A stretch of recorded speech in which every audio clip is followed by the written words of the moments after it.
Quali Tonali.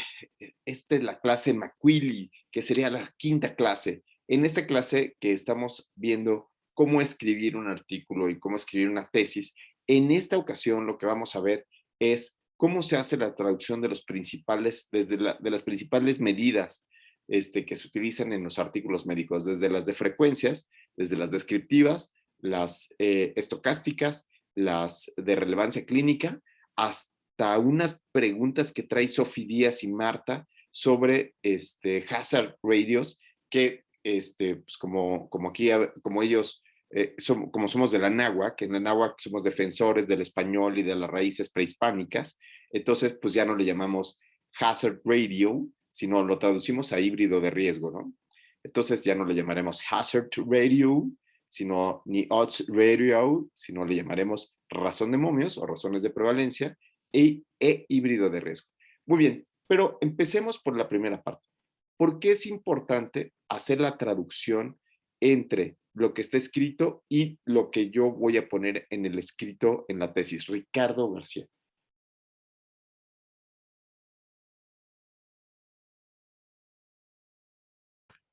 No, otra vez, Doc, perdón, ¿por qué qué?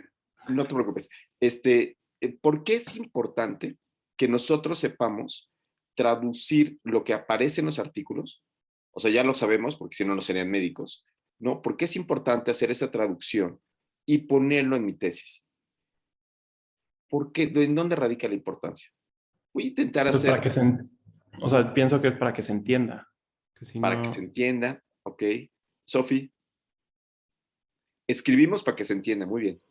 Eso Para es muy bueno. justificar, para que no se quede como en lo que decíamos la vez pasada de aproximadamente, sino para decir propiamente con números que lo que nosotros estamos diciendo es mejor o peor, o si se recomienda utilizarlo o no, o sea, con números. Esto es muy importante, estimada Marta. Esto que dice Sofía es importantísimo porque de repente parecería que la literatura o que la medicina es blanco y negro, ¿no? Y la medicina no es blanco y negro. ¿Se entiende esto de blanco y negro en la medicina? Sí, claro, que no siempre aplica o no nunca aplica. O sea, yo creo que nuestros pacientes o las medicinas o las patologías o todo lo que nos enfrentamos no es seguramente en 3 días se te va a quitar con el paracetamol la fiebre. O sea, no, puede ser que no. Ujú. Exacto, entonces empezamos con si sirve o no sirve, darle antibiótico o no le des antibiótico, aunque eso funciona, pero debemos decir siempre dar un pronóstico un poquito más certero y decir cuáles son las probabilidades. Es decir, la medicina es una medicina probabilística, no es una ciencia exacta, ¿sí? Entonces, en ese sentido, Vic, vamos de lleno a dar un repaso pequeñito de cuáles son las principales medidas de frecuencia, ¿ok? Entonces, nos quedamos con el buen Vic, ¿no? Entonces, primero tendríamos que entender que hay dos grandes tipos de estudios. Bueno, todo esto que vamos a platicar son para estudios que son de los llamados causa-efecto, ¿ok? Solamente vamos a hablar hoy de los estudios de causa-efecto. ¿Me podrías dar un ejemplo de estudios de causa-efecto, Víctor, de diseños metodológicos de causa-efecto? Diseños metodológicos de causa-efecto. Sí, el ensayo clínico. Ese es el por excelencia cuando es un estudio experimental. Ok, muy bien. Es el único estudio experimental, muy bien. Ese es experimental. Y observacional sería corte, prospectiva o corte. Claro, corte como tal, corte histórica, dijeran por ahí los clásicos, ¿no? ¿Qué otra conocen? Casos y controles. Caos y controles. Y encuesta transversal. Caos y controles. Y obviamente la encuesta. En todas ellas, estos son observacionales, en todas ellas lo que se busca es que sea una causa-efecto. ¿Ok? Eso es lo que vamos a platicar ahorita. Y entonces, en estas medidas tenemos unas que son, las que son transversales. ¿Qué significa que sea transversal, Carolina? O sea que es en un momento únicamente. ¿Okay? ¿Me puedes dar un ejemplo de diseño metodológico de estudios transversales? Pues, por ejemplo, pudiera ser en el caso de la encuesta, en el momento en el que la realizas. La encuesta, ¿ok? Los caos y controles también es transversal o transversal longitudinal, pero lo que decimos es que solamente mido una vez al paciente. El paciente es medido solo una vez. Aunque yo le puedo preguntar cuándo nació, aunque yo le puedo preguntar cuándo nació, cuándo empezó a tener el problema, ¿sí? Para hacer una reconstrucción, de todas maneras es transversal, ¿sí? Y en cambio, esto va contra longitudinal.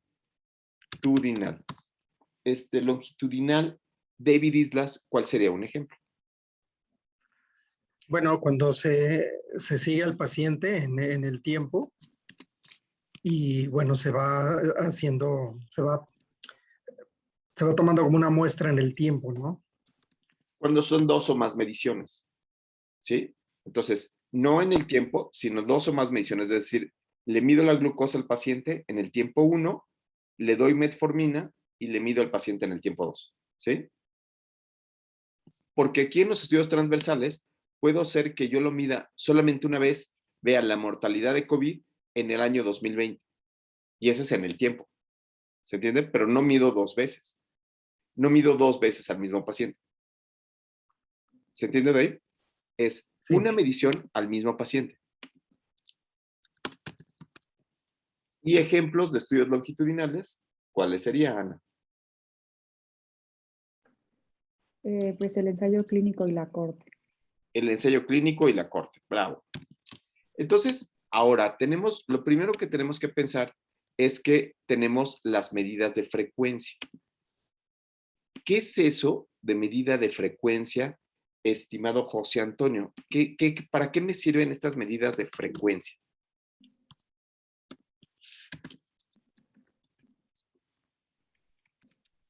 José Antonio, lo perdimos. Ricardo, ¿qué es eso de las medidas de frecuencia y por qué son importantes? Las medidas de frecuencia miden el número absoluto de eventos. ¿Ok? ¿Y eso para qué te sirve? Y con las medidas de frecuencia, al menos en el artículo, es con lo que llenas tu tabla de doble entrada para partir de ahí sacar tus medidas de asociación y después tus medidas de impacto.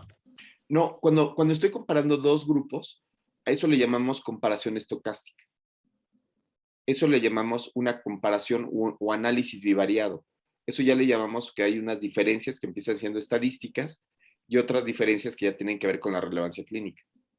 ¿Sí se entiende? ¿Sí, Sofía? O sea, las medidas de frecuencia en los estudios transversales, ¿cuáles son? Bueno. Son incidencia y prevalencia. No, la medida de frecuencia en los estudios transversales es la incidencia, Sofía Díaz. ¿Really? Prevalencia. Es prevalencia. ¿Cuál es la diferencia entre prevalencia e incidencia? Vamos a preguntarle a una oncóloga. ¿Qué tal, la Marta? Yo no soy oncóloga, pero la prevalencia es cuando nosotros tomamos cuántos casos existen en este momento de una enfermedad o de lo que estamos estudiando. Eso es nada más de los estudios transversales, de una sola medición, en un solo momento, es una sola fotografía. ¿Y qué problemas puede tener un estudio de prevalencia? Que solo te da la foto como en ese momento.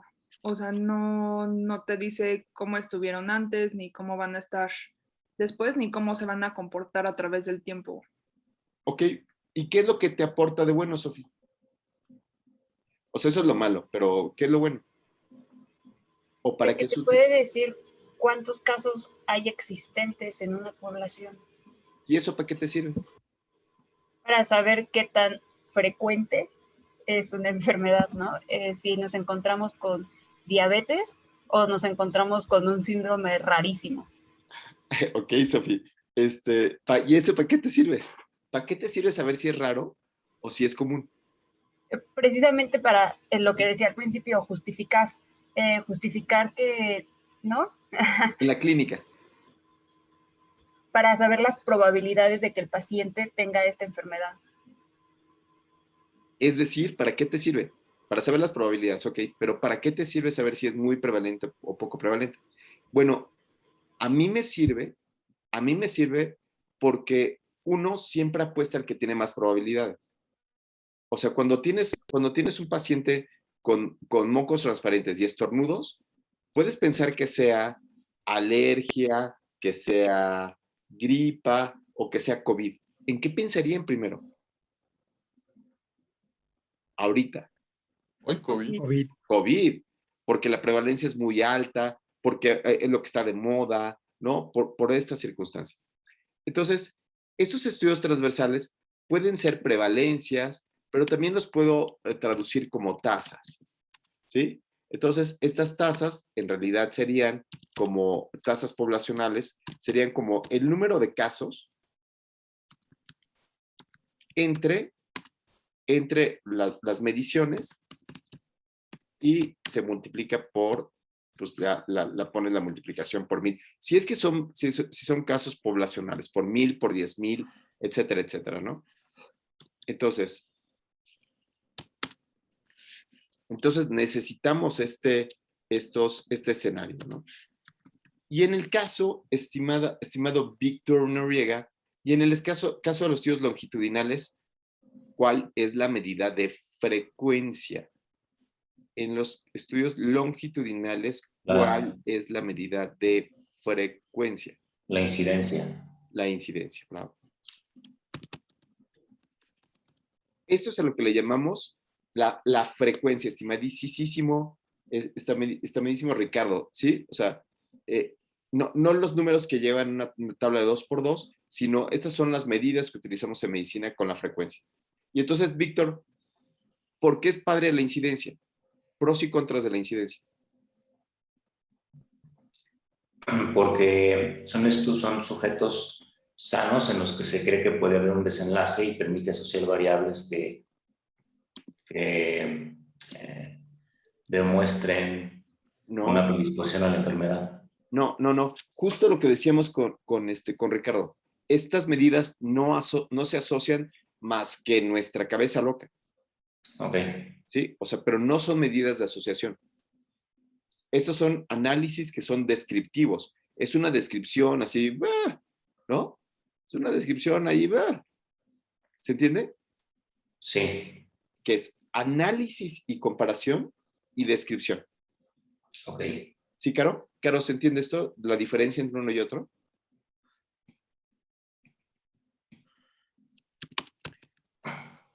Caro, a ti en la clínica, ¿qué te aporta los estudios de incidencia, estos estudios de casos nuevos?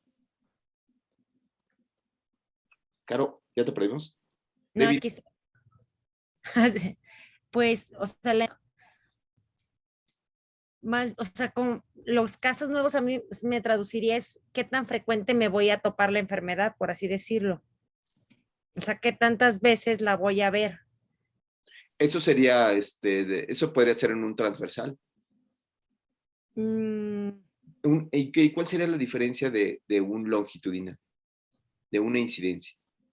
Porque van a ser precisamente los nuevos, o sea, no es de los que ya, o sea, tú ya puedes saber la prevalencia en la población, pero en tu estudio lo vas a hacer para saber cuántos casos nuevos hay en tu estudio. ¿Y eso para qué te sirve en la clínica? O sea, yo lo tomaría como para saber qué tan alerta vas a estar para tenerlo o sea, me refiero pensando en tú en el diagnóstico, porque a fin de cuentas lo vas a tener, o sea, ¿sí me explico? O sea, como para saber si vas a tener esa enfermedad presente o no.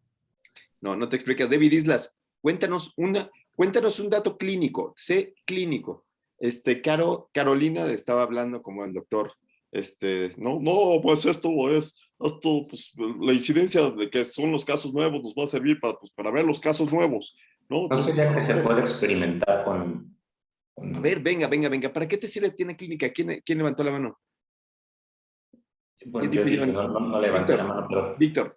sería porque con esto puedes experimentar, ¿no? Experimentar, no. No. Para planear una intervención epidemiológica, pudiera ser. A ver, cuéntanos. En A un ver, brote, o sea, no sé, en la época del cólera se sabía que el brote se daba por, no sé, no clorar el agua, Entonces, ¿tú ya sabes cómo planearte para evitar esto? No, ahí estás poniendo una maniobra. David Isla levantó la mano, que no la levantó con el aparatito, pero Sí. lo levantó aquí en mi Perdón. cámara. Venga. Podría ser, por ejemplo, justo para, bueno, la incidencia nos sería de utilidad para saber la relevancia, como, por ejemplo, en el tipo de enfermedades emergentes, como para saber qué tantos casos nuevos están presentándose y con esto saber cuáles son las medidas que nosotros podemos implementar. No estoy tan de acuerdo porque tú lo que estás diciendo es qué tantos casos nuevos se presentan. Una corte lo que intenta ver es en una población sana, en una población que no tiene el fenómeno, ¿cuál es la velocidad de adquisición de las enfermedades? Entonces, la incidencia, que son los casos nuevos, es como el complemento perfecto de la prevalencia. De repente decimos, si el cáncer de mama va aumentando, entonces necesitamos tener ese parámetro para saber si estamos ante algo que está incrementando y tenemos que implementar medidas, justo como decía José Antonio del cólera. Entonces decimos, bueno, en esta población, ¿será que están incrementando los casos? Entonces, para poner armas al asunto. Pero la incidencia en la clínica a mí me ayuda muchísimo para poder dar pronósticos, por ejemplo. Las mamás me dicen, oiga, doctor, pero es que a los niños le está dando muchísimo COVID y me da mucho miedo mandarlo a la escuela. Y entonces, yo cuando veo que en esos niños que les dio COVID, la incidencia de muerte es muy baja, es de 1 en 1.000.000, entonces a mí me permite darle un pronóstico a la mamá, diciéndole, bueno, sí se enferman, pero no se mueren, la incidencia de mortalidad es muy baja. No sé si eso ayuda un poco con mi ejemplo, Anita. Sí, muy claro. Sí, a ver, tú dinos uno. ¿Un ejemplo? Sí, claro. Clínico, Bueno. Clínico, de tu práctica clínica. Yo dije uno de lo que me pasó en la consulta, de una mamá que me pregunta en la consulta. Ahora tú, dinos uno de tu práctica clínica. Bueno, por ejemplo, en pacientes con cáncer de mama, puedes utilizar la incidencia para decirle a un paciente que lo más frecuente es identificar las etapas tempranas con tamizaje por mastografía. Ok, más o menos. Caro Blanco. Sí. A ver, ahora, para ya reponerme, por ejemplo, la incidencia de los eventos adversos de la quimioterapia, que es menos frecuente. Claro, bravo. ¿No? Entonces, yo le voy a dar quimioterapia a un paciente y entonces puede estar aterrado. Me puede decir, ay, me va a dar neutropenia en pie, me voy a morir, se me va a caer el pelo. Y entonces yo tendría que decirle a cuánto les pasa eso, ¿no? ¿Qué porcentaje les pasa eso? ¿Qué porcentaje pierden el oído? ¿Qué porcentaje van a tener lesiones renales? Entonces, ¿para qué? Uno, para yo estar prevenido, quizás, y saber qué estudios le tomo. Porque no lo voy a tomar todos, o sea, no va a pasar como en centro médico que les hacen química sanguínea, electrolitos séricos, biometría hemática, y le hacen una bomba ahí completa, le hacen como una batería de, pues a ver qué sale, versus el ir directamente a lo que yo quiero, ¿no? Muy bien, Caro. En los de cáncer de mama también es muy interesante decirles cuánto tiempo, o sea, a cuánto tiempo estoy pensando que va a vivir la mujer, ¿no? Entonces yo digo, ¿sabes qué? Que tienes un triple negativo, tu mortalidad va a ser a tanto tiempo. Esa es incidencia. Y entonces así puedo tomar decisiones, ¿sí? Decía Sofi, tengo que decir qué tanto, ¿ok? ¿Sí? Entonces, incidencia ayuda mucho, prevalencia ayuda mucho, pero tengo que entender muy bien cuáles son las diferencias. Ok, después de esto, hay algo que se llama diferencias estocásticas. Sé que estoy fumando marihuana, pero Así es, estocásticas. Esto habla sobre las diferencias que son estadísticamente significativas. Pero como no me gusta nada que termine en mente, por eso sigo lo que hace el doctor Feinstein como estocásticas. ¿Qué significa esto? ¿Alguien sabe? Aquí pues ya entramos un poquito en lo de la P y esas cosas. Claro, claro, muy bien. Y entonces, ¿qué es esto? ¿Qué es esto de valor de P? Que no se debe al azar el resultado que obtuviste. Ok, entonces el P es la probabilidad en porcentaje de que algo se deba al azar. De que alguna comparación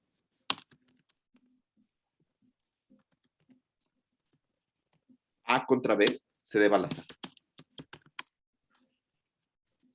Entonces, ¿de cuáles son los valores de P? ¿De cuánto va la probabilidad de que un paciente tenga o no tenga algo? 0.05, ¿no? 0.05 no. ¿De cuáles son las probabilidades de que un paciente tenga algo? ¿De cuánto va el valor de P? Es lo que les quiero decir. Y se considera que es tiene significancia estadística si es menor a 0.05. O sea, si se debe al azar en un valor menor a 0.05, que es lo que dijo Caro, y le dije que no, eso le llamamos que es estadísticamente significativo. Pero eso no fue lo que pregunté.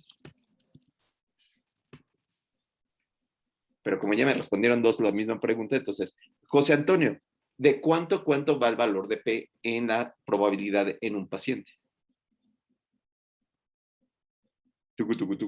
Ricardo. No sé. Ricardo. Pues no, o sea, lo que yo vi del valor de P es, no sé si está refiriendo a las desviaciones estándar o No. Ana, lo lograste, levantaste la mano. No le haces ahí como Sofía. Ana, tú lo lograste ya con la aplicación, muy bien. Entre 0 y 1. Claro. Nosotros tenemos la posibilidad de que un paciente se deba al azar entre 0, que es nada debido al azar, hasta 1, que todo fue por azar. O sea, me tomé un antibiótico y tenía una infección viral y me compuse más rápido. Fue por el azar, ¿sí? O sea, no se compuso, sino fue por el azar. ¿Se entiende? Entonces, los valores de P van de 0 a 1. Los valores críticos para denominar lo que es estadísticamente significativo hemos llamado que es menor a 0.05. Aquí le puse más de 0.05, pero me equivoqué, disculpen. Es un valor de P menor a 0.05. Y entonces, hace ratito, Ricardo hablaba de que esto tiene que ver con la curva normal, ¿verdad? Entonces, todos sabemos que esto tiene que ver con la curva normal, ¿cierto? ¿Sí? ¿Nos puedes explicar rapidísimo, Ricardo? Pues eso, o sea, el valor de P menor a 0.05 quiere decir que tienes una probabilidad de que no se deba al azar. Eso es lo que te traduce que sea menor a 0.05. Sí, pero hablabas de la normalidad y en los valores de P. Decías 2 desviaciones estándar y algo así. Ajá, sí, 2 desviaciones estándar te traducen que tienes un intervalo de confianza. Bueno, te dan el rango del intervalo de confianza. Say what? Say what? No, se te fueron las cabras terriblemente. Pero no es el 95% el intervalo, o sea, de lo que vimos ayer con el doctor Talavera es que 2 desviaciones estándar te dan un 95%. ¿Qué? ¿Con quién lo vieron? Con el doctor Talavera. Ese está loco. Entonces, 2 desviaciones estándar te dan el 95% de la normalidad. Pero aquí no estamos hablando de normalidad, aquí estamos hablando de azar. Este azar se llama alfa.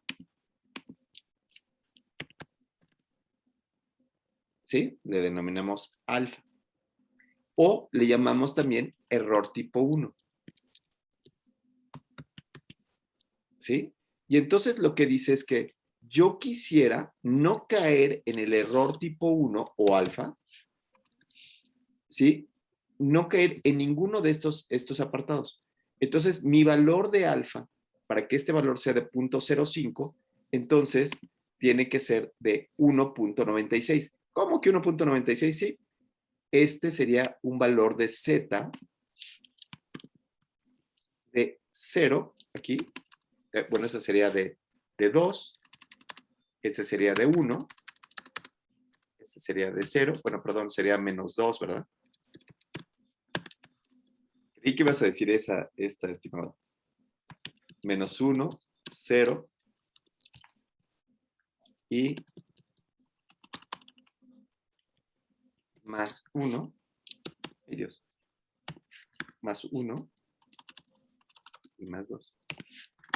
Entonces, el error tipo 1 o alfa se comporta exactamente igual que la distribución normal.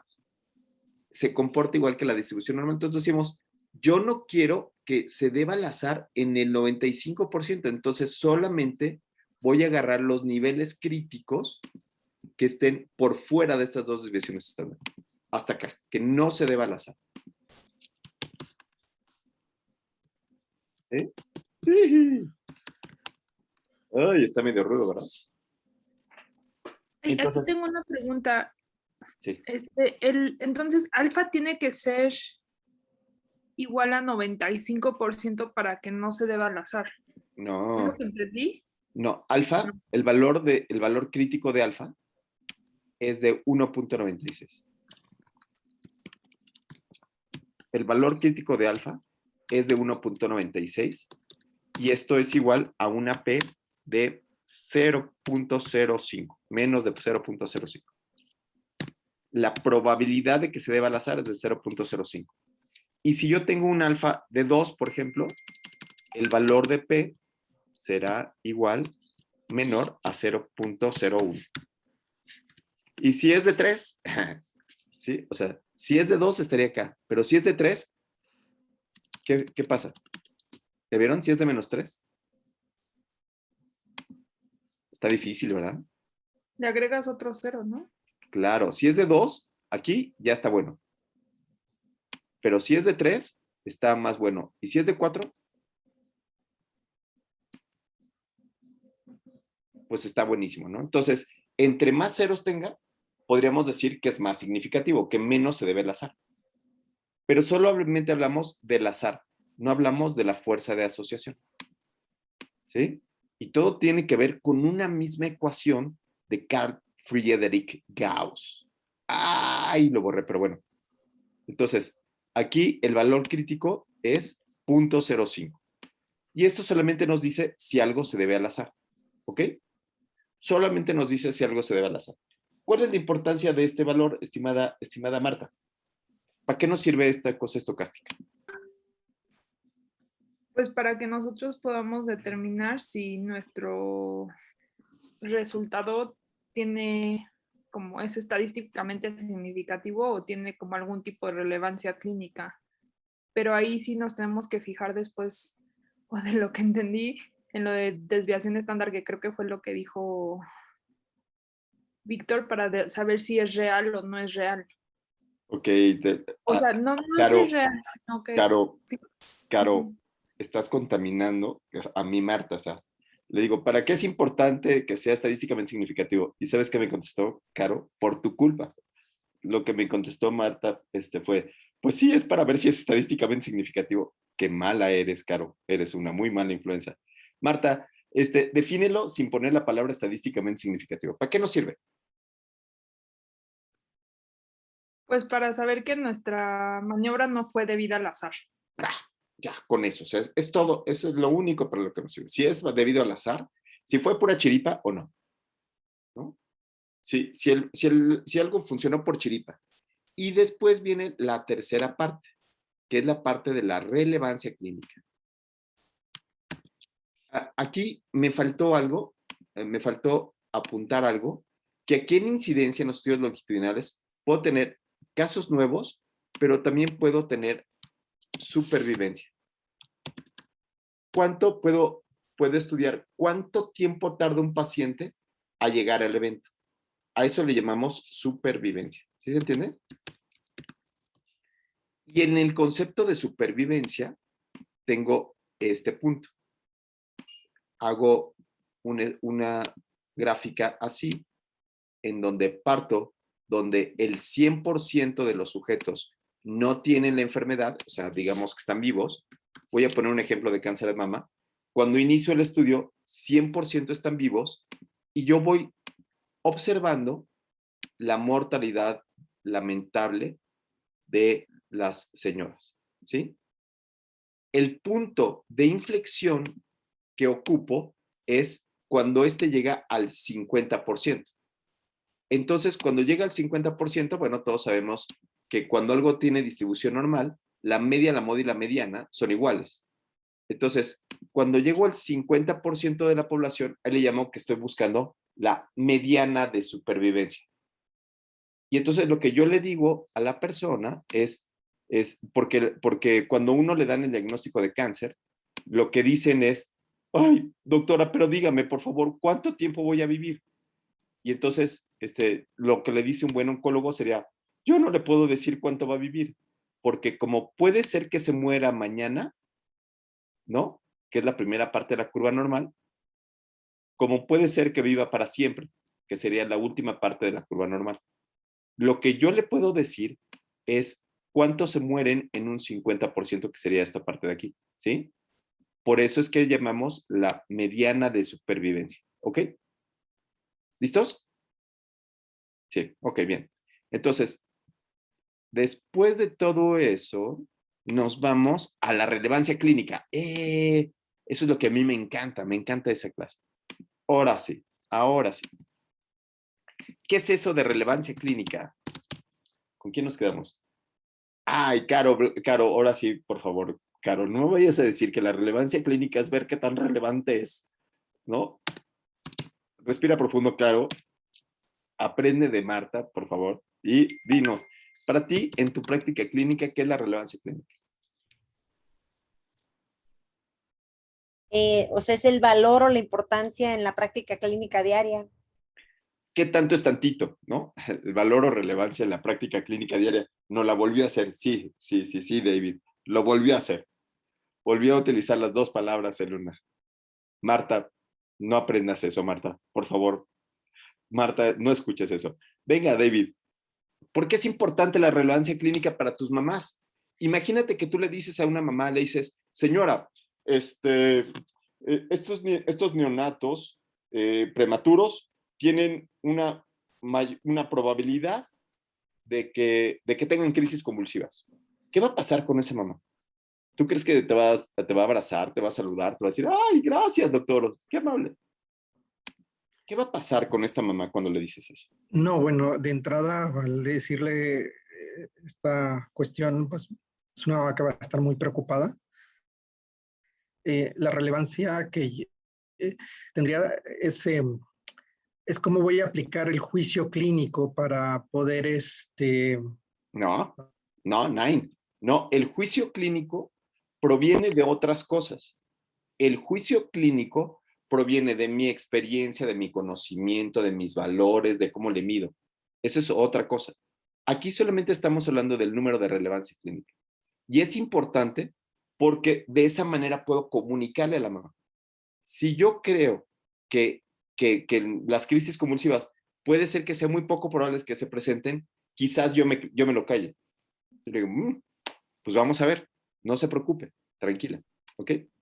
Entonces, por eso es importante. Pero, ¿qué le parece si dejamos a Ana que nos diga cuáles son las medidas de relevancia clínica de los estudios transversales? Ana.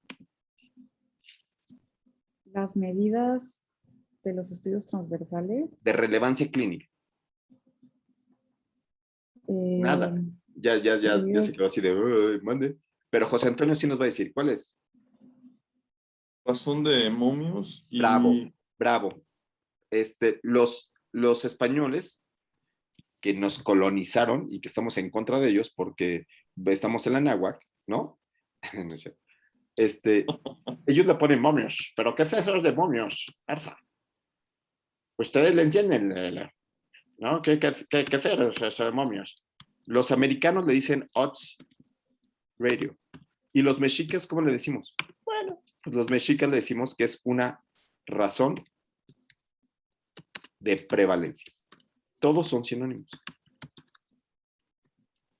¿Sí? Y esta, ¿cuál sería la fórmula? Bueno, ¿cuál sería la fórmula, Ricardito? De la razón de prevalencias.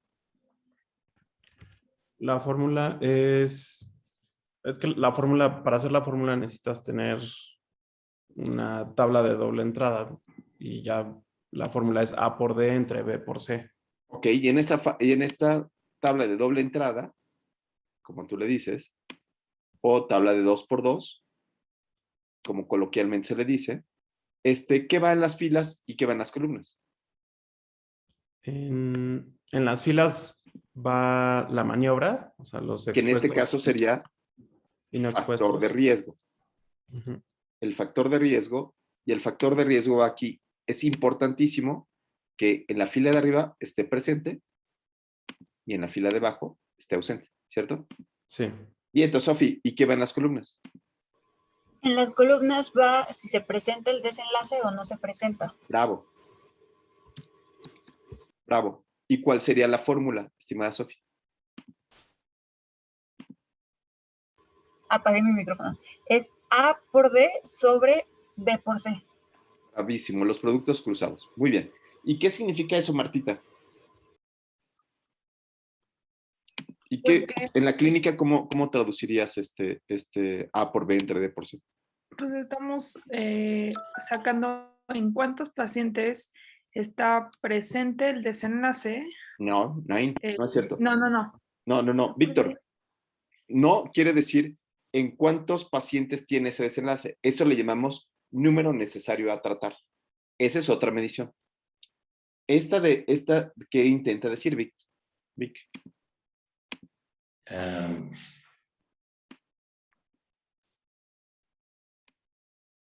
Si un factor puede predisponer un desenlace, pues eso es lo que entiendo. Ok, Sí. ok, podríamos decir que esto lo que nos habla es de probabilidad de tenerlo, ¿no? De tener 2 veces más la probabilidad, o nos ayuda también a decir si es un factor de riesgo, ¿sí? O sea, si me va a hacer daño, si me va a incrementar la probabilidad de tener una enfermedad, o es uno de protección, ¿ok? Entonces, ¿cuándo es uno de protección, estimada Caro? Cuando el valor del OR de cuánto es de protección. O sea, menos de 1. Bravo. Entonces, aquí el 1 sería el factor, la probabilidad de 1 sería, no se modifica. ¿Por qué? Porque lo tengo que multiplicar por la prevalencia de la enfermedad. 1 por la prevalencia de la enfermedad siempre va a ser la misma prevalencia. Entonces, 1 es la no diferencia, ¿sí? Aquí tenemos un 1, es la no diferencia. Y luego, si es de protección, ¿de cuánto sería el valor? Estimado David.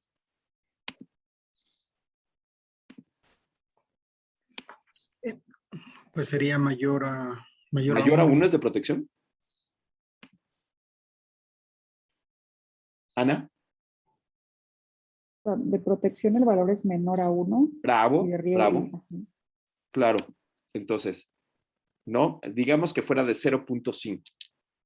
Si yo tuviera una prevalencia de la enfermedad, digamos de COVID, la prevalencia de la enfermedad de COVID, estoy diciendo una tontería, ¿eh? La prevalencia de la enfermedad es de 2%, ¿no? 2%. ¿Sí? Si yo multiplico 1 por 2%, ¿cuánto me da? David. 1 por 2%, David. Serías 1 por 2. 2 serías. No se modifica la prevalencia de la enfermedad. Pero 0.5 por 2, ¿cuánto me da? ¿Te sabes esa tabla? 1. La mitad. Se reduce a la mitad del riesgo. ¿Se entiende? Ahora, ¿cuándo sé que es el riesgo mayor? Entonces, ponerme la vacuna disminuye a la mitad del riesgo. ¿Sí? Disminuye este riesgo que es de 2, lo disminuye a 1. Y ahora, los valores para arriba. José Antonio, ¿qué significa? En este caso se multiplicaría la prevalencia del riesgo. O sea, aumenta el riesgo de tenerlo. ¿Y si fuera de 1.5? Se triplica el 2. Digo, serían 2. Sería 3%, ¿no? A ver, 1.5 por 2. Ah, no. ¿Cuánto sale, Ricardo? 1.5 por 2. 3. 3, muy bien. No se triplicó el riesgo, ¿viste? ¿Qué pasó con el Sí, no. riesgo? Aumenta el 50% de lo que tenía. Quizás el 50%, quizás el doble, ¿no? Podrías decir era de 2 y pasa a 3, ¿sí? Y entonces, estos no son estos porcentajes, pero sí nos implican esta probabilidad de tenerlo, ¿no? ¿Ok? ¿Queda clarísimo esto? ¿Sí? Hasta aquí vamos bien. ¿Sí? ¿Hasta aquí vamos bien? Ay, Sí, todo bien. todo bien, ok. Sofi 10. Esto es para la razón de momios. Pero para los estudios de incidencia,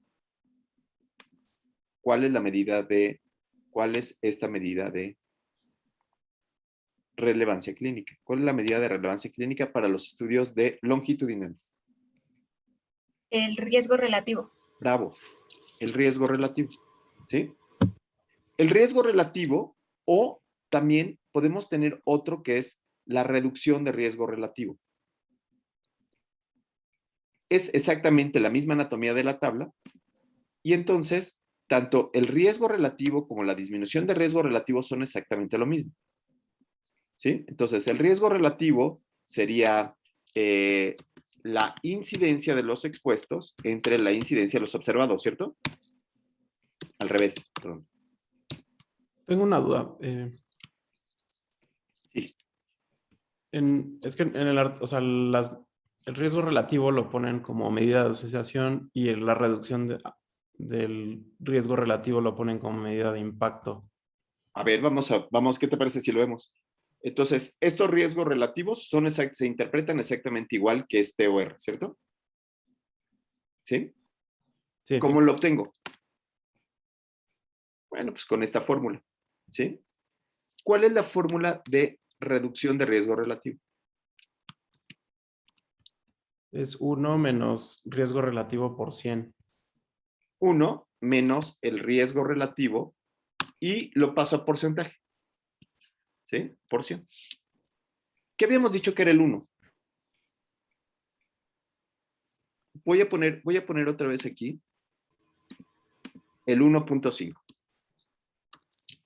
Voy a poner otra vez aquí el 1. Y voy a poner aquí 0.5. Y vamos a interpretar primero los riesgos relativos. ¿Qué significa 0.5 de riesgo relativo? Suponiendo que es un medicamento. Suponiendo que es una vacuna. Protección. ¿Cuánto te protege? 0.5. Un 50%. Doble. Ajá. Ricardo dijo 50%. ¿Qué fórmula ocupó, Ricardo? Ricardo dijo 50%. ¿Qué fórmula ocupó, Sofía? Justo la de reducción del riesgo relativo. Justo la de reducción de riesgo relativo. Solo es una interpretación del riesgo relativo, ¿sí? ¿Sí, Ricardo? Sí, ya. Sí, sí. Entonces, tanto riesgo relativo como disminución de riesgo relativo es la misma burra, nomás que le quitas el 1%. ¿Sí? ¿Ok? Bien. Ok. Y ahora, dentro de estos estudios longitudinales, sobre todo los de supervivencia, que son estos que habíamos visto, ¿cuál sería la medida de desenlace? Marta.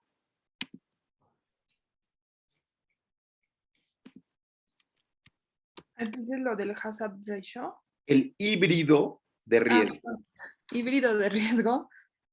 Todo como, no te preocupes porque nada más está en mi cabeza, eso habita nada más en mi cabeza porque todavía no lo escribo, porque para convencer a escribir algo a Juan Talavera está en chino, entonces ya nos echamos una chévez y todo así, oye güey, vamos a escribir el híbrido de riesgo, espérate, es que primero hay que hacer el juicio clínico, no carnal, ya vamos a hacerlo, sí, pues hazlo tú y después, no sabes cómo es la vida con ese hombre, pero bueno, sí se llama hazard ratio, en mi cabeza yo le puse híbrido de riesgo.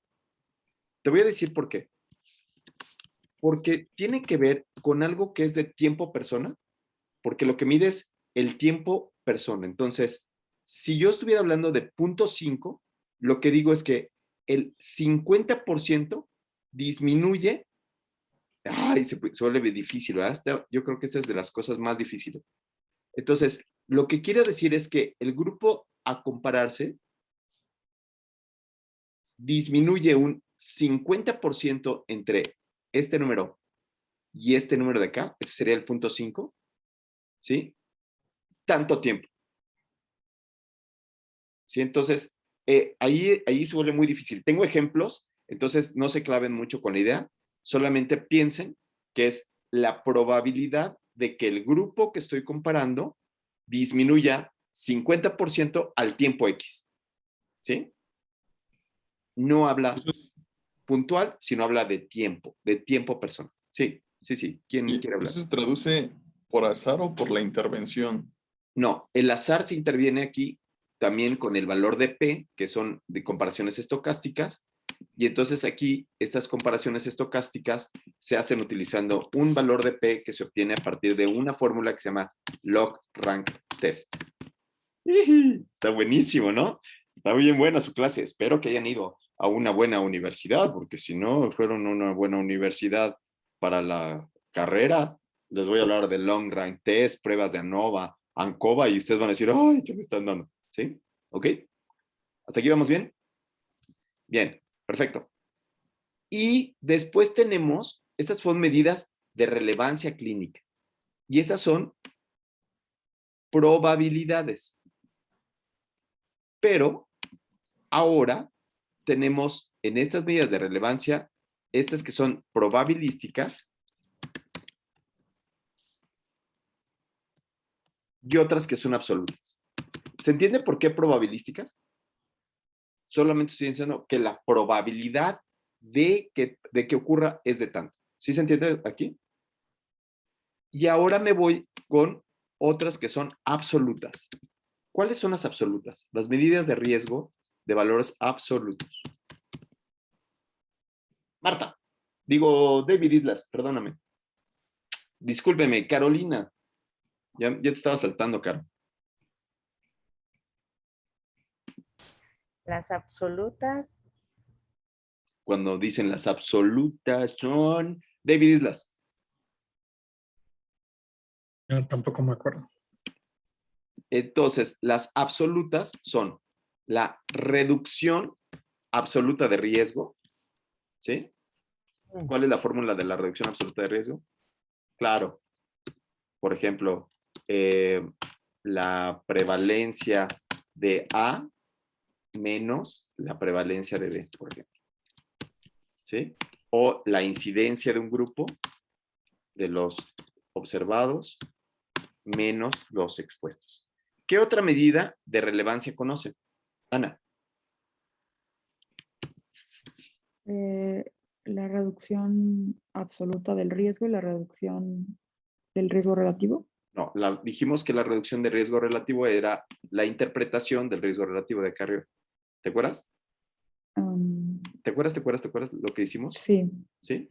Aquí le voy a poner una rayita.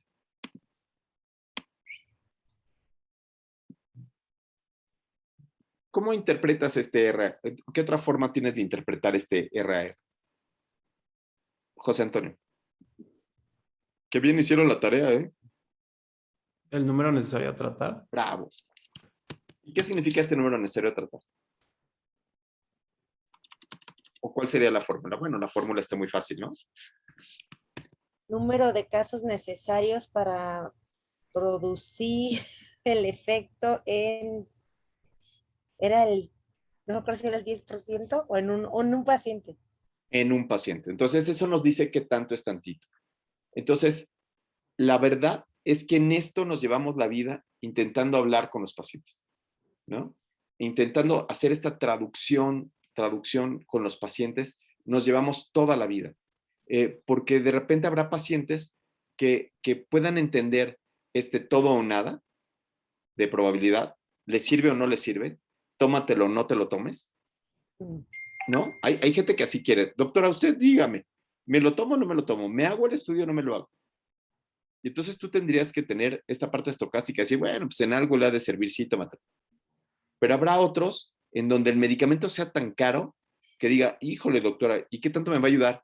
Ay, le va a disminuir 2 días de estancia hospitalaria o 1 día de estancia hospitalaria. ¿Un día? Sí, un día. ¿Cuánto vale el día? 30,000 pesos. ¿Y el medicamento? 1,000,000. No, pues mejor me quedo aquí en el día de estancia hospitalaria. ¿Me explico? En todos los casos vamos a tener que tomar decisiones. ¿Ok? ¿Hasta aquí quedó claro? ¿Sí? Ah, qué tabla tan padre, ¿no? La verdad es que quedó padre la tabla, salvo lo que digan. Pero bueno. Ok. ¿Dudas aquí? ¿Dudas? Tucu, ¿no? Bien, ok. Listo. Sí, perdón, lo de híbrido de riesgo, eso no lo comprendí muy bien. Ok. El híbrido, ¿comprendes esto de acá, arriba, de la supervivencia? Sí. ¿Me podrías traducir esto de azul? Voy a ponerlo en días. Aquí, voy a ponerlo aquí 1 día. 2 días. 4 días.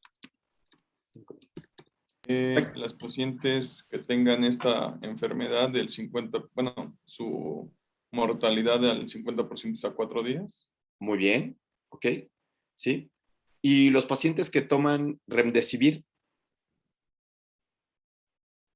Si lo metemos en el rojo sería el 2%. No, no es 2%, eso está Digo, en a 2 días, perdón. Entonces, ¿qué le dirías?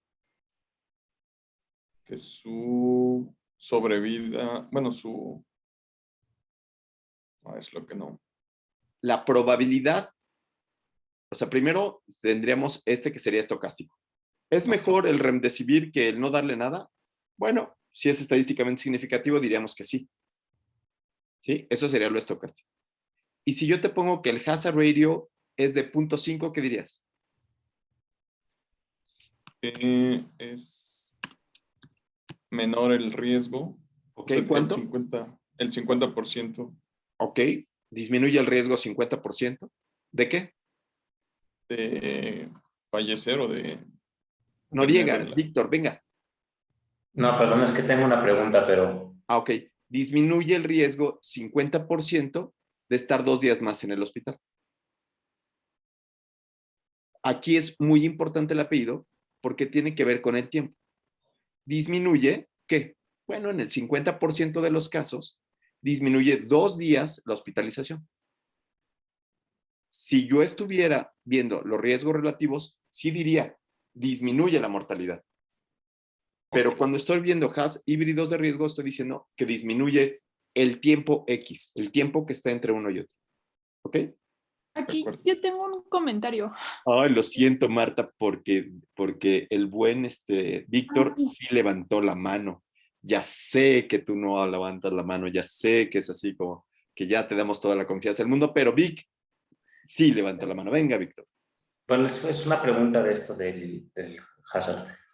¿Puede ser que un valor sea, o sea, P menos de 0.05 y el valor del hazard sea mayor a 1? Pues eso lo que traduciría, por ejemplo, es que tiene riesgo, pero es estadísticamente significativo. Sí. O que tiene protección, pero es estadísticamente significativo. Sí, claro. Okay. Sí. Eso depende de otro concepto que es el intervalo de confianza del 95%. Ok. ¿Conoces bien ese concepto del intervalo de confianza del 95%? Bueno, bien no, pero sí ¿Te entiendo. acuerdas de la fórmula? La tengo aquí anotada. Ok, venga. A ver, voy. Entonces, primero para la fórmula del intervalo de confianza del 95%, eso lo tienen que tener tatuado. En lugar de que se tatúan los nombres de sus chavas, tatúense esta fórmula. Marta. No lo encuentro. Bueno, rápidamente te doy. Es la media, se le suma y se le resta el producto de el error tipo 1 o alfa, o sea, el valor de P, que es 1.96, que se deba al azar. Es el azar. ¿Se acuerdan que hablábamos del valor de alfa? De 1.96. Como mis matemáticas no son como las del doctor Talavera, lo voy a convertir a 2, ¿no? ¿Sí? 1.96 y 2 es prácticamente lo mismo. 2 veces el error estandarizado. ¿Se acuerdan qué era el error estandarizado? Bueno, el error estandarizado tiene que ver con que si yo tengo mucha muestra o poquita muestra. Si yo muestreo a muchos pacientes, voy a tener poco error, ¿no? Si yo muestreo a todos los pacientes, voy a tener un error chiquito. No me voy a equivocar. Pero si muestreo muy poquitos pacientes, mi error va a ser más grande. ¿Sí? A eso le llamamos el error muestral. Y entonces, como esto suma y resta a la media, cuando yo estoy hablando de intervalos de confianza, yo diría, bueno, la media del efecto del remdesivir es de 1.5. Pero mi intervalo de confianza va voy a ponerlo aquí, de 1.1 a 3. ¿Sí? Entonces aquí tendría yo 1.5 de media, ¿sí? Del valor medio del OR, que fue lo que dijimos, ¿sí? O de hazard ratio o de riesgo relativo, pero mi intervalo de confianza va de 1.1 a 3. Es decir, la media real por la muestra se mueve entre estos valores. La media real se mueve entre estos valores. Y como el valor de la ignominia, el valor fuerte, el valor que digo que no es significativo, el valor que digo que es terrible, es de 1, aquí, diríamos, ¡ay, está muy pegado al 1!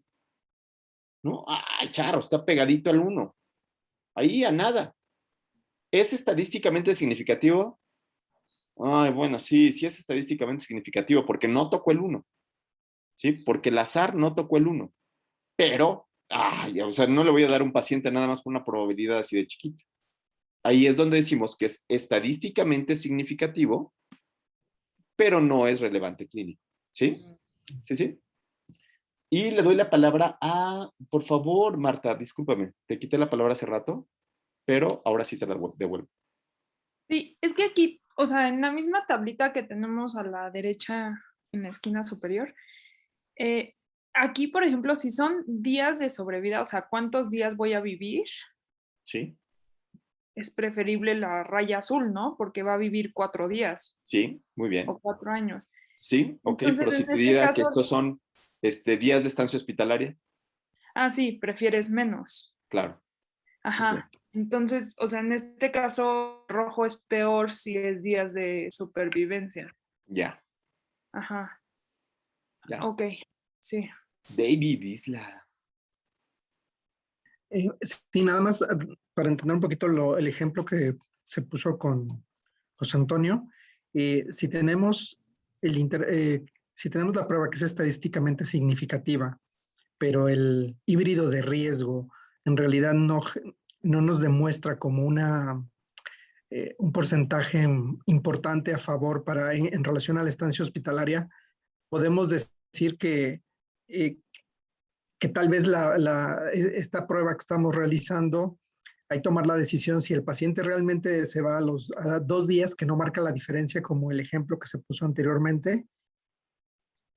O sea, mi pregunta es, a pesar de que es estadísticamente significativa, pero el híbrido de riesgo no nos demuestra como una relevancia clínica importante, podemos no tomar la decisión.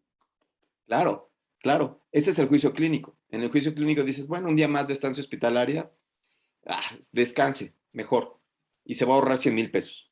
Esos 100,000 pesos los ocupa después para irse de vacaciones a Acapulco. Esa sería tu relevancia clínica. Pero hay alguno que podría decir, no, yo en un día me gano 100,000 pesos. Póngame Remdesivir 3 veces al día. ¿Sí? Muy bien. Sí, Ricardo levantó la mano. Sí, de la fórmula que puso de intervalo de confianza, esa fórmula lo que me da, o sea, ¿de dónde obtengo el límite superior e inferior? ¿Es con esa fórmula o de dónde? Claro. Sí, sí, sí, por supuesto. Entonces, si quieres, vamos a hacerlo rápidamente. Bueno, no te preocupes. Aquí sería la media, digamos que la edad desde... voy a sacar el intervalo de confianza de la edad del grupo que está aquí. Entonces, saco todos, le sumo la edad de todos, ¿sí? Y la edad de todos le empiezo a preguntar, Sofi, ¿cuántos años tienes? Oh, 25. Ana, ¿cuántos tienes? 26. David, ¿cuántos tienes? 24. Y la media sale de 25. ¿Sí? ¿Ok? Ahora le voy a sumar para que yo tenga el valor superior de este intervalo de confianza, o sea, el valor medio va a ser de 25. ¿Estás de acuerdo? Esa es la media. Y el valor superior tiene que ver con el error estandarizado. Entonces, bueno, ya tú te sabes la fórmula del error estandarizado porque fuiste a escuela. ¿A dónde tomaste la escuela de medicina? La náhuatl. Buenísimo. En la náhuatl tienen, esta es muy buena escuela. Dinos, por favor, lo que recuerdas, y acuérdate que estás en la pantalla, y mándale un saludo a tu profesor de estadística de la náhuatl, ¿no? Saludos, profe. Aquí tengo a su alumno Ricardo que nos va a decir cuál es la fórmula del error estandarizado. Muy Es bien. desviación estándar entre raíz cuadrada de la n. Entre la raíz cuadrada de n. Bravo, muy bien. Ahí la tienes apuntada. Ok, la desviación estándar en este caso, como le preguntamos a José Antonio qué edad tenía, José Antonio nos dijo que tenía 30. Entonces, la desviación estándar, no manches, pues fue de 5 años. ¿Sí? Como solamente le pedí la información a 9 sujetos, la n era de 9, la raíz cuadrada de 9, ¿cuánto es? 3. 5 entre 3, ¿cuánto es? Sofi Díaz, Sofi Díaz, la tabla del 5, por favor. 5 entre 3. Y Ricardo lo está haciendo con su computadora. 5 entre 3, Ricardo, ¿es en serio? ¿Es en serio, Ricardo? No puede ser. 5 entre 3, 1.6. Y lo hizo con su computadora, o sea. Marta, ¿qué opinas? O sea, 3 entre 5. Ay, bueno, está bien. Entonces aquí le sumamos 1.6. ¿Te parece bien? Más 1.6. Ese sería mi valor extremo. Ese sería mi valor máximo. 25 más menos, ¿cuánto? 2 veces 1.6. ¿Cuántos son 2 veces 1.6? Sofi, no manches, ¿no? ¿Cuántos son 2 veces 1.6? 3.2. Más 25. 27.2. Ay, bravo. Ok. Ricardo, ahora para abajo. Es 28.2, ¿no? Sofi. 28.2. Me estás engañando, Sofi. ¿Sí? Ahora para abajo. Bueno, pues aquí le resto. 22.8. ¿Sí? Entonces solamente le resto aquí el valor. ¿Sí? Menos 2 veces 1.6. ¿Y ahora salió cuánto? 22.8. Bravo, 22.8. Ay. ¿Ok? De ahí salen los intervalos de confianza. Entonces la media real, que se debe al azar y al error estandarizado, va a estar en medio de estas dos cosas. Y eso es igual para ORs, para hazard ratios, para todos los valores que quieras. ¿Sí? ¿Sí, sí? ¿Ricardo? ¿Buenísimo? Sí. Si yo incremento mi n, entonces aquí voy a poner ahora 100. En lugar de que sean 9, ahora van a ser 100. ¿Cuánto es la raíz cuadrada de 100? 5 entre raíz cuadrada de 100. No manchen. Ricardo, 10. no vuelvas a teclear la raíz cuadrada. 10. 10, bravo. ¿Sí? 5 entre 10 es igual a... No lo tecleen. Ana, ¿cuánto es 5 entre 10? O sea, 2.5. ¿eh? 0.5. 105. ¿Sí? ¿Vieron cómo se hace más chiquito? El error estandarizado. Aquí era muy grandote porque tenía pocos. Y entonces, el intervalo de confianza que va a pasar, bueno, pues lo que va a pasar con este intervalo de confianza es que se va a ajustar más, va a quedar más pegadito a la media real. ¿Sí? La media real no cambia. La media es de 25. El tamaño de muestra lo único que nos da es un intervalo o más grande o más chico. Ah, ya, listo. Porque esta no es clase de estadística ni es clase de nada. Nada más era recordatorio. Solo que de repente no recordaba nada. Ok. Marta, qué barbaridad. Marta, ¿a qué universidad fuiste? A la misma que Ricardo. Ricardo, vayan a que le regresen su dinero, se vayan. Oiga, fíjese usted que vengo a demandarlos porque no me enseñaron esto, entonces vengo a que me devuelva mi dinero de la colegiatura, bueno, si quieren nada más de 2 años. No, O pues que ni nos lado. paguen la maestría. ¿Mandé? O que nos paguen la maestría. Claro, abónemelo a la maestría, ¿no? Y ahí ya queda. Ok, buenísimo. Entonces, resulta que en el mundo hay gente malvada, ¿cierto? ¿Sí? ¿Sí o no? Entonces, vean esta parte de Twitter. Entonces, si ustedes ponen Twitter y Remdesivir, ¿qué es lo primero que obtienen? Bueno, obtienen estas noticias. El que lo hacía, que se llama Gilead, ¿no? El que lo hacía, que se llamaba Gilead,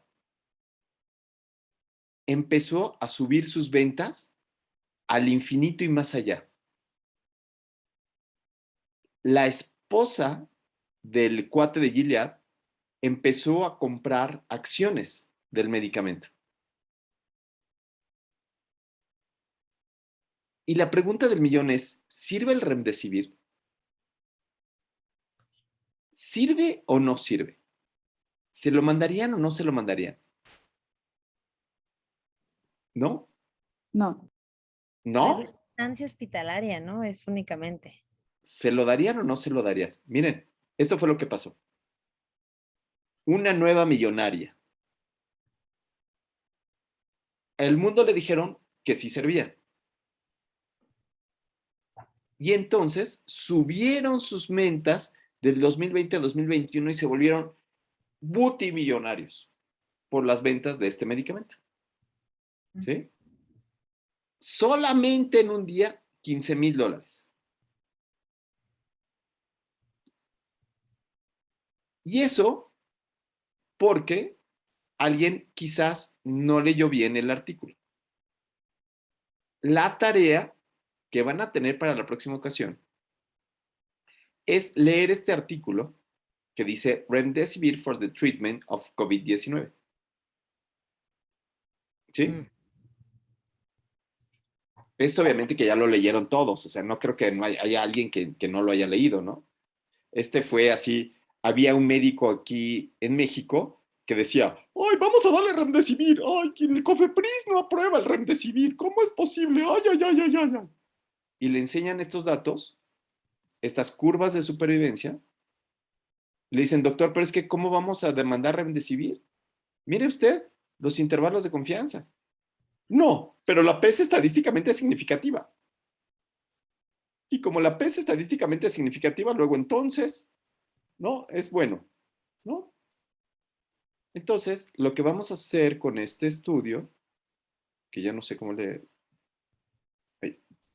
lo que vamos a hacer con este estudio para la próxima clase, porque ahorita se nos acabó y pido una disculpa, pensé que no y nos íbamos a tardar tanto, pero yo creo que vale más la pena haberlo leído, haber hecho todo este resumen. Creí que íbamos a durar menos tiempo haciéndolo. Pero lo que vamos a hacer para la siguiente clase es que necesito que lean el artículo en equipo todos, que calculen qué tanto funciona esto para, digamos que 3 desenlaces. Uno, para el overall, que significaría todo esto de hospitalizado, no sé qué, no sé cuánto. Y 2, para la mortalidad. Y quiero que saquen ORs. Ya sé que ORs no aplica porque es un estudio longitudinal, pero estamos jugando, ¿no? ¿Sí? Estamos jugueteando con los números. Entonces, para jugar con los números, tenemos que, bueno, pues la mediana de supervivencia, nunca se alcanzó la mediana de supervivencia, pero bueno, podríamos decir que aquí la mediana de supervivencia es aquí está el 50, ¿sí? ¿Ya lo vieron aquí? La mediana de supervivencia está aquí. Y entonces podrían calcular en tablas de 2x2 estos valores. Es decir, con estos valores de aquí, podríamos hacer la tabla de 2x2.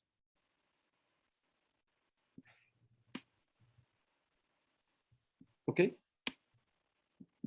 Y lo que quiero es que entre todos ustedes escriban, primero van a calcular, paso número 1, calcular ORs, calcular riesgo relativo, calcular reducción de riesgo relativo, calcular número necesario a tratar, calcular intervalos de confianza de 95. Como Ricardo, hasta para hacer una división utiliza calculadora, de veras, David, no me lo vas a creer, pero sí. Sophie no pudo sumar 2.3 más. Entonces, como eso pasó en esta clase, van a utilizar una herramienta que está aquí, que se llama OpenEpi.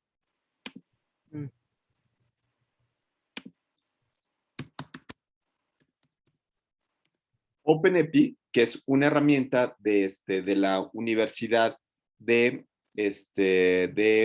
Emory University, ¿sí? Entonces, aquí tiene tablas de 2x2. Y en estas tablas de 2x2, pues ahí pueden calcular, ¿no? A la hora que meten sus datos de tablas de 2x2, pueden calcular, pues todo, pues riesgos relativos.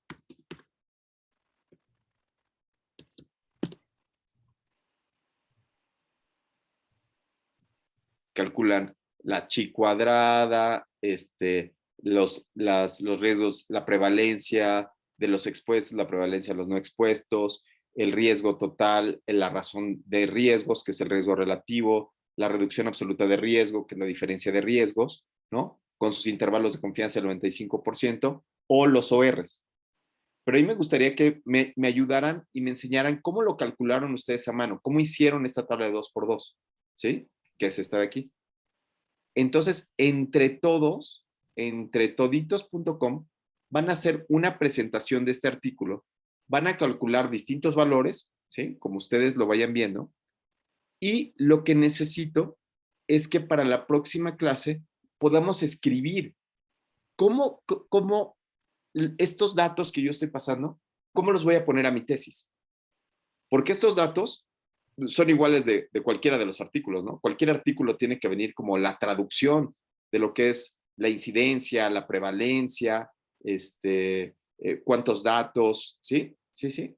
¿Cómo le hago esta parte de la medicina crítica que yo puedo tener? ¿Quedó claro, Ana?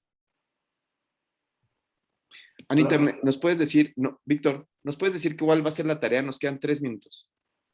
Sí, bueno, el artículo descargarlo ya lo tenemos, sacarle a los valores riesgo relativo, ratio, todos, y hacer una presentación entre todos de los valores. Nada más tengo una duda rápida. ¿Lo que vamos a escribir sería como los resultados de un artículo? O sea, lo que vienen los resultados. Lo que vamos a escribir es como, ¿se acuerdan que hemos estado escribiendo la justificación, los antecedentes y todo eso? Entonces, en los antecedentes me gustaría que escribieran,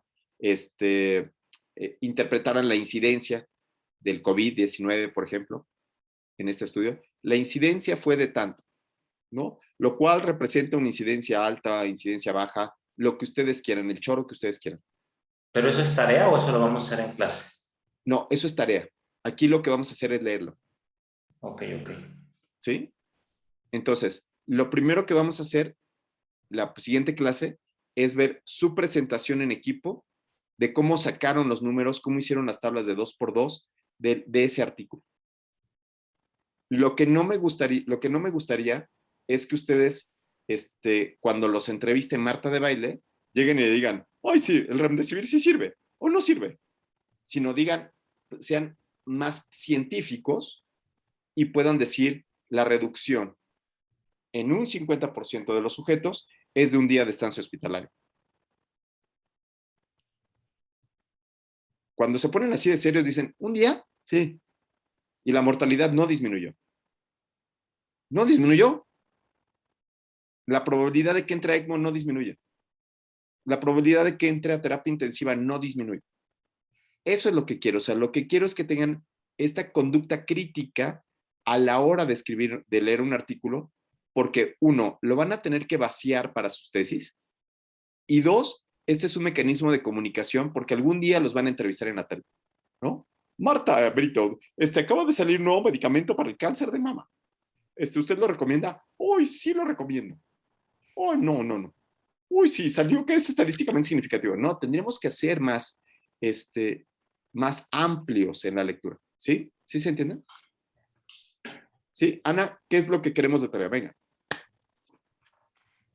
Entonces, en las diapositivas vamos a poner las medidas que estuvimos viendo hoy, pero las vamos a obtener de los datos del artículo del COVID. Lo que no me queda claro es si en las diapositivas vamos a redactar los resultados como si estuviéramos interpretando los datos que obtuvimos, o eso no lo vamos a hacer. Nada más. Dale, me parece bien esto que dice Ana. Yo estoy de acuerdo. Lo que diga Ana, yo hago lo que diga Ana. Entonces, Ana dice, a José Antonio le va a tocar las medidas de frecuencia. Entonces, esta medida de frecuencia va a ser la incidencia de COVID. Y va a tener que hacer cómo saco la incidencia, la fórmula de incidencia, cómo la sacó del artículo y un chorito de la incidencia de COVID en este estudio fue de tanto, lo cual representa un chorito. ¿Sí? ¿Se entiende? Y después dices, Ricardo, porque no van a trabajar en equipo, o sea, no sean gachos, o sea, trabajen en equipo en serio, todos juntos, hagan un Zoom y trabajan juntos, porque muchas veces pasa así como en la secundaria, ¿no? Sale, órale, vamos a hacer trabajar por equipo. José Antonio, te toca incidencia. Ricardo, te toca riesgo relativo. Sofi, a ti Jasa Radio. Y yo junto a todas las diapositivas. No, trabajen en equipo. ¿Sí? La jefa del equipo va a ser Carolina Blanco. Carolina Blanco va a ser la jefa y les va a asignar a cada uno de ustedes. Es que ella sabe mucho. Ella dice, bueno, el riesgo relativo es riesgo relativo. Y la relevancia clínica es la relevancia que se tiene durante la práctica clínica. Entonces, como ella es muy clara para hablar y muy directa, entonces les va a ayudar a decir y a motivarlos. Y nos vemos aquí para la próxima clase, para ver qué escribieron y para reírnos un ratito, para ver qué fue lo que pasó. ¿Sale? ¿Sí? Entonces, lo que estamos haciendo en esta clase es revisar los temas, sentirnos cómodos con ellos o incómodos, pero sí poner este tipo de circunstancia, ¿no? De intentar buscar cómo lo escribo, cómo le hago. Y en equipo es más fácil porque, pues así, es más fácil decirle a Caro, relevancia clínica no significa la relevancia que se ve en la clínica, sino decir, bueno, ya me entendieron. Caro, muchas gracias por el bullying del día de hoy. Hoy te tocó a ti, discúlpame mucho. Te pido No una pasa disculpa, nada. pero todo es divertido. Donde hay cariño hay bullying. Donde hay bullying hay amor. ¿Sí? Nos vemos para la próxima vez. Son las 8:33. Ricardo, ¿alguien dudas hasta aquí? ¿No? Ah, perdón. Como estamos en la náhuatl, tenemos que terminar con una palabra en náhuatl, claro, si no estaríamos en la Salle, ¿no? Entonces, no estamos en la Salle, estamos en la náhuatl. Bien, ¿cuál es tu palabra? ¿Qué palabra aprendiste hoy, David? En náhuatl. Bueno, yo me sé una que es hasta mostla. ¿Cuál? Hasta Mostla. ¿Qué significa Hasta, hasta ma- Mostla? hasta mañana. Ay, qué bonito, hasta Es Mostla. que yo hice mi servicio social en una comunidad donde se habla el náhuatl. Hasta Mostla. Mm, Qué bonito, hasta Mostla. Te quedo. ¿Qué palabra aprendiste hoy? Ali con Ali, algo así. Cuali Tonali, buenos días. Macuali Tonali, muy buenos días. Cuali Tonali sería buen día, buena jornada. Y Macuali Tonali sería buenos días, así cuando estás eufórico y quieres desear buenos días. Y cuando estás así de mamilo, así, buen día, señor doctor. ¿No? Es Cuali Tonali. Macuali Tonali, buenos días. Efusivo, Sofi. La de apapacho, Ah, qué que bonito. es abrazar, pero con el alma, ¿no? Con el corazón. Oh, y un apapacho, necesito un apapacho. Marta, No se me ocurre ninguna, ¿no perdónenme. estudiaste ninguna para esta clase? No, no sabía. Todas las clases tienen que estudiar una palabra: Tlanepantla, Izcalli, Cuautitlán, México, taco, popote, jitomate, chocolate, cualquiera. Víctor, ¿cuál te aprendiste esta semana? No, es que no habíamos dejado esa tarea, entonces no lo hice.